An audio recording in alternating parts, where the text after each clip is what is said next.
Hello students, welcome to Edwara. First of all, I would like to introduce myself, Shashank Pathak, Faculty of History.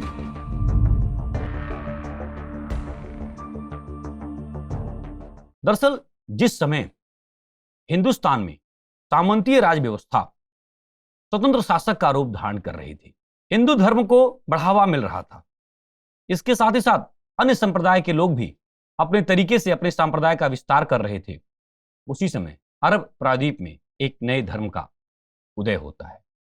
अरब प्रायद्वीप में जिस नए धर्म का उदय होता है उसको नए धर्म के रूप में कहना कहां तक समाचीन होगा, इस बात को लेकर के इतिहासकारों में विवाद का विषय बना हुआ है। जी हां, मैं नए धर्म के रूप में इस्लाम की बात कर रहा हूं। इस्लाम का उदय 7वीं शताब्दी में प्रारंभ हुआ, इस बात को भी लेकर के इतिहासकारों में पर्याप्त विवाद का विषय बना हुआ है। लेकिन वर्तमान समय में इस्लाम का जो स्वरूप है, उस स्वरूप की प्राचीनता हम 7वीं शताब्दी में लेकर के जा सकते हैं।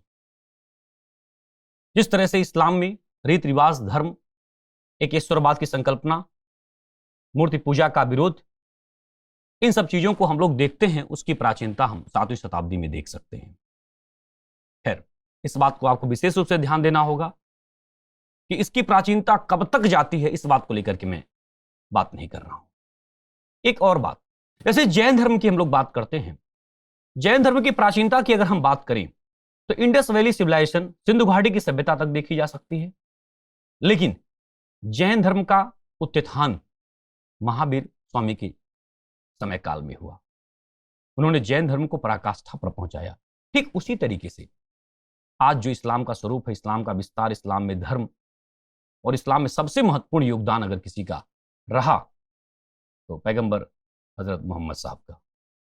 कई सारी बातें थी, उनके जीवन से संबंधित महत्वपूर्ण घटनाओं पर परिचर्चा करें, उससे पहले मैं बता दूं कि अरब प्रायद्वीप जो था, वहां पर इस्लाम का जो वर्तमान स्वरूप है, उससे पहले कबीलाई समाज हुआ करते थे। इन कबीलाई समाज की अगर मैं बात करूं, खाना बदोश जीवन था, एक स्थान से दूसरे स्थान पर इनका आना जाना था, कई कबीले के लोग रहते थे। बात को बड़ी बारीकी समझिएगा। जिन कबीलाई लोगों की बात मैं 6वीं और 7वीं शताब्दी में कर रहा हूं, उसी प्रकार के कबीलाई लोग भारत में भी थे, लेकिन हजारों वर्ष पहले। तो भारत हजारों वर्ष आगे निकल चुका था।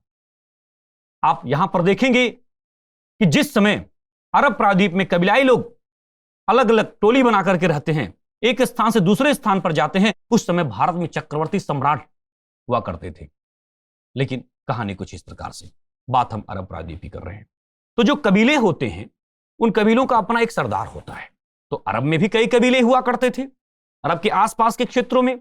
चूंकि वहां की जो मिट्टी है उपजाऊ है नहीं, रेतीली मिट्टी है, जीवन काफी संघर्षमय था, तो उनके अंदर थोड़ा सा कठोरपन जैसा जीवन था। एक कड़ी मेहनत के बाद जो है वह अपनी जीविका चला पाते थे। भोजन की प्रवृत्ति जो आप देखेंगे, जो मांस भक्षण की प्रवृत्ति आई, वह भी कहीं न कहीं इन परिस्थितियों की वजह से आई। इस पर भी जो है काफी डिस्कस होता है कि अरब प्रायद्वीपीय क्षेत्र में जीवन यापन करने के लिए, इस प्रकार की कठिनाई से बचने के लिए कहीं न कहीं वह लोग जो है मांसाहारी बने। खैर, जो भी है, कबीले के लोग थे, कबीले का सरदार। कबीलाई व्यवस्था में एक बात आप बड़े गौर से समझिएगा कि हर कबीलाई व्यवस्था में देखा जाए, जितने भी कबीले होते हैं, उनमें उनके कुल देवता होते हैं, कुल देवी होते हैं। तो इस तरह से अरब का जो क्षेत्र था, कई सारे कबीलों में बटा हुआ था और हर कबीले के अपने अलग अलग देवता थे। बात को बारीकी समझना। अब जब अलग अलग देवता होंगे तो जाहिर सी बात है बहुदेववाद की बात होगी कि नहीं होगी, कि अरब के उस परिक्षेत्र में, उस भौगोलिक क्षेत्र में कई सारी देवताओं की पूजा होने लगेगी। और चूंकि आप देखेंगे प्रकृति में इन सभी अमूर्त देवी देवताओं का मानवीकरण कर दिया जाता है, मानव रूप में उनको दिखाया जाता है। और जब मानव रूप में दिखाया जाएगा तो उनकी मूर्ति बनेगी। इससे उस कबीलाई क्षेत्र में बहुत अधिक जो मूर्तियां भी देखने को मिल जाती हैं। तो कई सारे देवी देवता, कई सारी मूर्तियां, बहुदेववाद। कारण कबीलाई जीवन, अलग अलग कबीला, कोई एक नहीं था। अब हर कबीला एक दूसरे कबीले के ऊपर आक्रमण करता था और अपनी श्रेष्ठता को साबित करना चाहता था। वहां पर ना कोई हिंदू ना मुसलमान, कबीलाई जीवन था जिसका अपना कोई सामूहिक धर्म नहीं होता, उस कबीले का अपना एक धर्म होता है। अब हर कबीला दूसरे कबीले के ऊपर आक्रमण करेगा और वहां पर अपनी जातीय श्रेष्ठता, अपने धर्म की श्रेष्ठता, अपने इष्ट देवता देवी, इनकी महत्ता को स्थापित करेगा। इसी सिचुएशन में उस रक्तपात से मुक्त कराने के लिए वहां पर एक ऐसे विचारक की आवश्यकता थी, एक ऐसे धर्म की आवश्यकता थी कि उन कबीलाई लोगों को व्यवस्थित करें, विकास के पथ पर अग्रसर करें, उनके बीच में जो आपसी झगड़े थे बहुदेववाद को लेकर के उससे मुक्त करें और एक ईश्वर की संकल्पना को ध्यान में रखें। ऐसी ही परिस्थिति में घटना घटती है और मैं फिर कह रहा हूं कि उस गहराई में न जाकर के मैं सामान्य स्तर पर बात करता हूं कि 570 ईस्वी में मक्का में एक ऐसे व्यक्तित्व का जन्म हुआ जिसने तात्कालिक समाज में एक ऐसी विचारधारा और उस धर्म में ऐसे विचारधाराओं का प्रवाह किया जो एक नए धर्म और एक नए स्वरूप को लेकर के अस्तित्व में आया।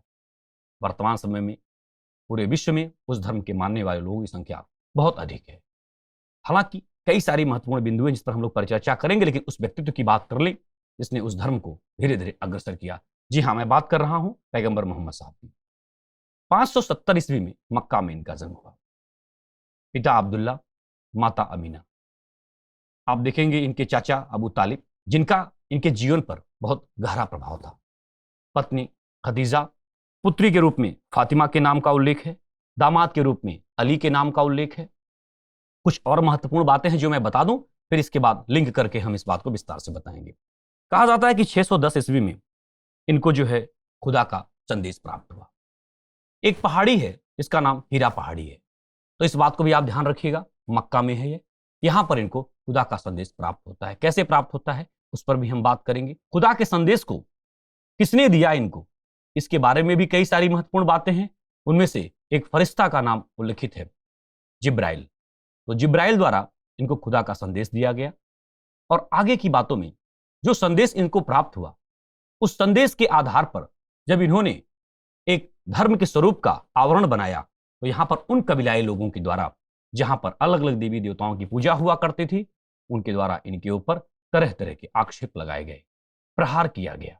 कहा जाता है कि 610 ईस्वी में शांति की सोच में, शांति की खोज में, शांति स्थापित करने के लिए, कबीलाई लोगों के आपसी युद्ध को एक अलग दिशा देने के लिए एकांत में बैठा करते थे। उसी एकांत की घटना को कुछ इतिहासकारों ने कहा कि हीरा नामक पहाड़ी में एक बार ये जो है बैठे हुए कहीं कहीं तात्कालिक परिस्थितियों के बारे में विचार कर रहे थे, जभी इनको एक फरिश्ता आता है और खुदा का संदेश देता है। हालांकि पैगंबर साहब के पहले और भी कई ऐसे महत्वपूर्ण व्यक्तित्व के लोग रह चुके हैं जिन्होंने इस धर्म में अपना महत्वपूर्ण योगदान दिया, लेकिन मैं फिर कह रहा हूं, इस तरह से महावीर ने और महावीर के योगदान ने जैन धर्म को पराकाष्ठा की ओर पहुंचाया, उस तरह से पैगंबर मोहम्मद साहब। क्योंकि मैं पहले भी कहा कि मैं बहुत गहराई में बात नहीं करूंगा, क्योंकि आगे चल करके इस पर बात करेंगे, इसलिए यहां संक्षिप्त में इनको खुदा का संदेश प्राप्त हुआ और संदेश पर इन्होंने सबको जोड़ने का प्रयास किया।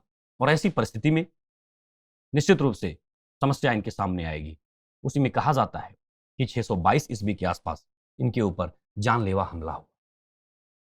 तात्कालिक परिस्थितियों को ध्यान में रखते हुए इन्होंने मक्का को छोड़ दिया और मक्का से मदीना की यात्रा की। कुछ ही दूरी पर मदीना था। मक्का से मदीना जब ये 622 ईस्वी में प्रस्थान करते हैं, उसी समय इस्लाम में एक नए संवत का प्रचलन हो जाता है, या उसी डेट को इस्लाम में एक नए संवत, नई एरा के रूप में जानते हैं, जिसको हिजरी संवत कहा जाता है, यानी कि 622 ईस्वी। एक सामान्य सा प्रश्न यहीं पर मेरे मन में आ गया, हालांकि मैं इसको विस्तार दूं कि अगर मैं पूछूं कि वर्तमान में हिजरी संवत क्या चल रहा होगा, तो आपके बीच में क्या आंसर आना चाहिए? सिंपल से बात सोचिए कि 622 ईस्वी में हिजरी संवत प्रारंभ हुआ जब मोहम्मद साहब मक्का से मदीना प्रस्थान किए, यानी कि जब 622 ईस्वी था उस समय हिजरी संवत 1, 623 ईस्वी होगा हिजरी संवत 2। इसका मतलब वर्तमान समय में आप देखेंगे, अगर ईस्वी सन 2021 चल रहा है, उनमें से आप 622 माइनस कर देंगे, जो बचेगा वो हिजरी संवत बचेगा। इस तरह से बहुत सारे संवत की बात हमने की, खैर एक अलग से हमारी क्लास होगी, बट यहां पर इस बात को समझिए। तो इस तरह से 622 में इन्होंने मक्का से मदीना यात्रा की, जो इतिहास में हिजरी संवत की डेट के रूप में जाना जाता है। आने वाले समयों में इन्होंने इस्लाम के महत्वपूर्ण धर्म नियम कानून का उल्लेख किया, लोगों को एकजुट करने का प्रयास किया, बहुदेववाद से, मूर्ति पूजा और आपसी झगड़ों से मुक्त कराने के लिए इन्होंने एक ईश्वर की बात की, जिसे एकेश्वरवाद कहते हैं। इन सब पर हम लोग विस्तार से बात करेंगे। खैर आगे चलकर 632 ईस्वी में पैगंबर मोहम्मद साहब का इंतकाल हो गया। सबसे महत्वपूर्ण और विवाद का प्रश्न तब बना कि पैगंबर मोहम्मद साहब के बाद इनका उत्तराधिकारी कौन होगा। अब यहां पर दो तीन बातों को आपको विशेष रूप से समझना है, जिसका उल्लेख मैं आपको आगे करूंगा। पैगंबर मोहम्मद साहब अंतिम पैगंबर थे, लेकिन उसके बाद पैगंबर शब्द और उसकी परंपरा समाप्त हो गई। उसके बाद क्या शुरू हुआ? खलीफा। तो यहां पर एक बात और मैं आपको बता दूं, पैगंबर का अपना एक अलग दर्जा है और खलीफा का अपना एक अलग है। पैगंबर खुदा का प्रतिनिधित्व है, उसमें खुदा को आप देख सकते हैं, सीधे खुदा के संदेश उसको प्राप्त होते हैं। और जो खलीफा है उसके बारे में अगर आप देखेंगे तो खलीफा शब्द को आप समझिए, खलीफा जो होता है उस धर्म का रक्षक हो जाता है, उसके पास जो है सार्वभौम सत्ता हो जाती है, शासन चलाने की उसके पास कला हो जाती है, उसको धर्म की व्याख्या करने का अधिकार दे दिया जाता है, उसको साथ ही साथ राजनीतिक अधिकार भी दे दिया जाता है। तो खलीफा एक ऐसा व्यक्तित्व होता है जो एक भूक्षेत्र का शासक भी होता है, उस धर्म की व्याख्या भी करता है जो इससे पहले का धर्म था। मोहम्मद साहब शासन नहीं करेंगे, लेकिन खलीफा एक शासक के रूप में भी हो सकता है और वह उन धर्मों की व्याख्या कर सकता है जिस पर मोहम्मद साहब ने अपनी बात रखी, अपनी राय रखी। अब प्रश्न यह बना कि जब मोहम्मद साहब का इंतकाल हो गया तो उनका उत्तराधिकारी कौन बने। तो इस बात को लेकर के वहां पर विभेद हो गया, अलग अलग मत आए। कुछ लोगों का मानना था कि मोहम्मद साहब का उत्तराधिकारी वही हो सकता है जो मोहम्मद साहब के रक्त से संबंधित हो, जबकि कुछ लोगों का मानना है कि मोहम्मद साहब का उत्तराधिकारी जो उनके करीबी हो वह हो सकता है। कोई जरूरी नहीं कि रक्त से संबंधित व्यक्ति ही उनका उत्तराधिकारी हो। आप हमारी बात को समझ रहे हैं।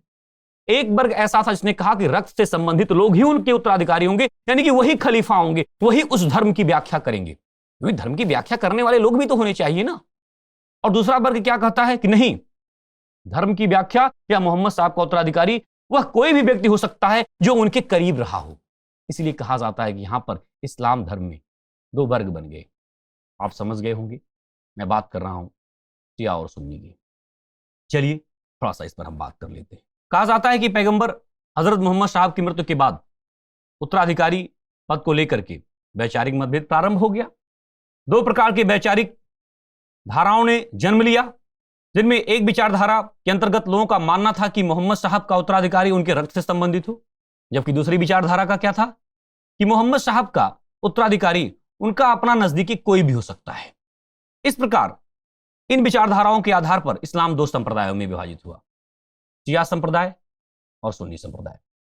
बात अगर शिया संप्रदाय की करें तो वे लोग जिन लोगों ने मोहम्मद साहब के दामाद यानी कि अली को अपना खलीफा स्वीकार किया, यानी कि शिया लोग कौन थे, जो यह चाह रहे थे कि खलीफा के रूप में मोहम्मद साहब का अपना कोई रक्त संबंधी हो, क्योंकि हम आपको बता दें कि अली इनके दामाद भी थे और इनके भतीजा भी थे, तो रक्त से संबंधित थे। भाई दामाद कहने पर आप रक्त संबंधित नहीं समझ पाते, लेकिन अली इनके भतीजा भी थे। क्योंकि मोहम्मद साहब की पुत्री का विवाह जो है अली से यानी कि भतीजे से हुआ था, तो रक्त से संबंधित थे।